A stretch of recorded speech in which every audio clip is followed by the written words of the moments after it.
la main de Dieu. Nous sommes en 1986, l'Angleterre affronte l'Argentine en quart de finale de la Coupe du Monde et Maradona inscrit l'un des buts les plus controversés de l'histoire du football. On va revenir dessus, n'hésitez pas à me donner votre avis dans les commentaires. Que pensez-vous de cette main? Acceptable? Détestable? Dites-moi tout. C'est parti.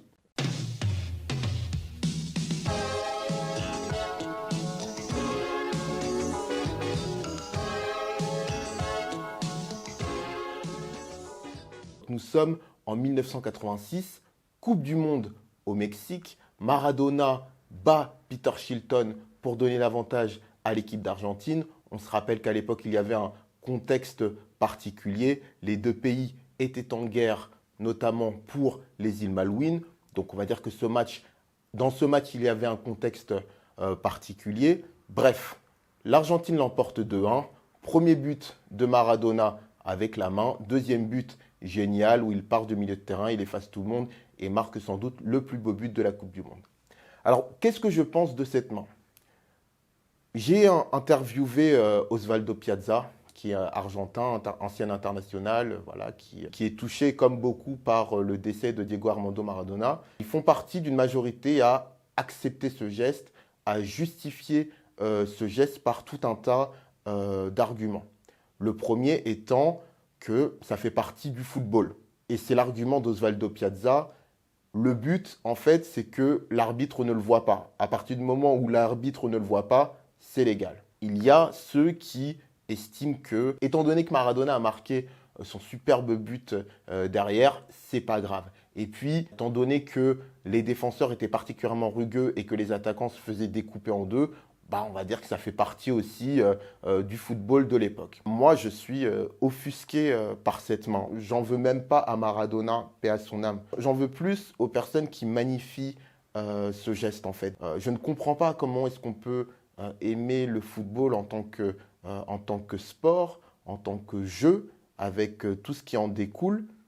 Pour moi, déjà, le sport, à la base, le football, c'est un sport de gentleman.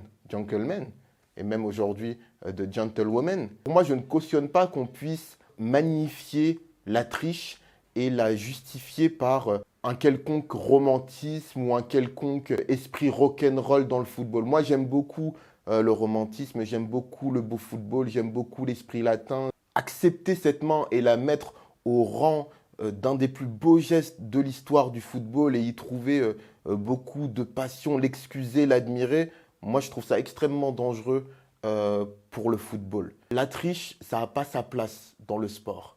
Ça n'a pas sa place dans le sport. Ça existera toujours parce qu'il y aura toujours des tricheurs. Pourquoi magnifier la triche de Maradona et condamner la triche d'un mec qui va se doper, condamner la main de Thierry Henry? Je ne comprends pas pourquoi les gens sont autant à géométrie variable. Pourquoi est-ce qu'on s'offusque de manière sélective? Aujourd'hui, dès qu'une équipe se fait flouer pour un penalty accordé alors qu'il n'y avait pas, dès qu'il y a le moindre petit truc, les gens crient au complot, crient à un mauvais arbitrage, tapent sur les arbitres, etc. Et cautionner la triche, pour moi, ce n'est pas rendre service aux arbitres. L'arbitre seul, il ne peut pas faire régner l'ordre sur le terrain. C'est pas possible. Il a besoin que les joueurs l'aident.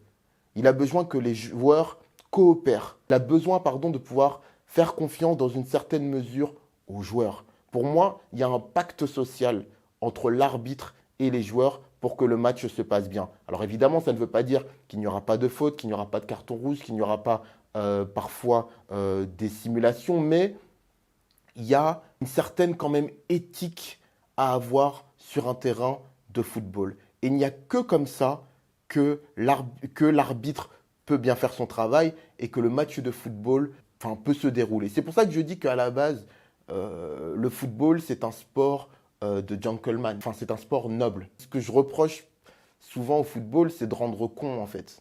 C'est que parce que c'est le football, du coup, il y a tout un tas de choses qui sont inacceptables, qui sont acceptées, qui sont même valorisées.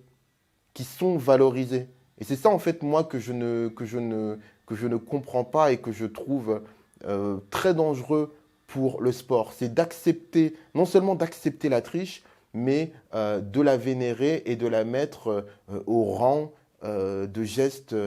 Comment vous voulez qu'il n'y ait pas d'autres triches, d'autres. J'ai même pas envie de sortir l'expression le gamin qui va avoir envie de reproduire le geste, mais c'est le cas en fait. Comment vous voulez euh, que les choses se passent bien, assainir ce sport, si tant est que vous vouliez assainir ce sport, parce que ça, c'est pas forcément le cas de tout le monde. Mais comment vous voulez que les choses se passent bien à partir du moment où vous plébiscitez la triche?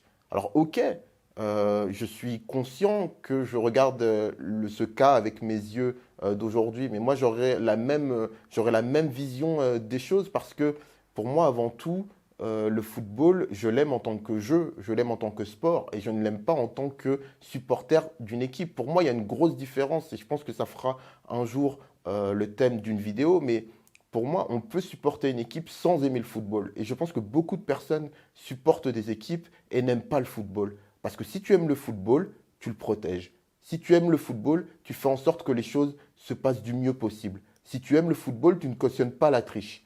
Si tu aimes le football, tu essayes, je veux dire, si tu aimes le football, tu aimes la compétitivité, tu aimes l'équité, tu aimes le défi. Pour moi, c'est injustifiable. C'est injustifiable. Et mettre ça sous couvert du romantisme ou d'un certain laxisme parce que c'est Maradona, parce qu'il est fort, parce qu'il a fait rêver X personnes, moi je suis pas d'accord avec ça.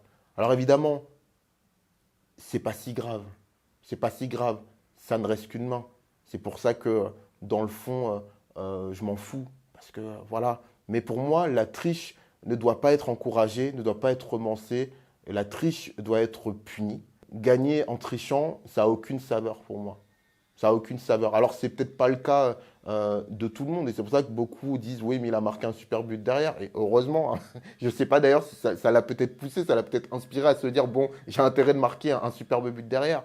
Mais pour moi, ça n'excuse pas. Voilà. Donc j'ai porté un maillot de l'Angleterre, hein, volontairement, c'était histoire de me mettre dans le contexte. Donc comme je vous ai dit, n'hésitez pas dans les commentaires à me dire ce que vous pensez de la main de Dieu. Je vous dis à bientôt, portez-vous bien. Ciao, ciao. Pour les nouveaux, abonnez-vous. Dove de foot, c'est la vie. Dove de foot, c'est le football différent, comme vous le voyez. C'est le football qui se veut effectivement romantique, où on vibre, où on kiffe, mais où on ne perd pas toute notion de raison. N'hésitez pas à lâcher un like, ça donne de la force. Ciao, ciao. Vous allez me lâcher, les nains, puisque je vous dis que je suis Doraemon. Je vous ai jamais vu, moi. Je crois qu'il a disjoncté. Dites-vous bien un truc, les nains. Si j'avais vraiment été votre prof, je vous aurais sûrement appris ceci. Quand on se met soi-même dans le pétrin, on se démerde tout seul pour en sortir.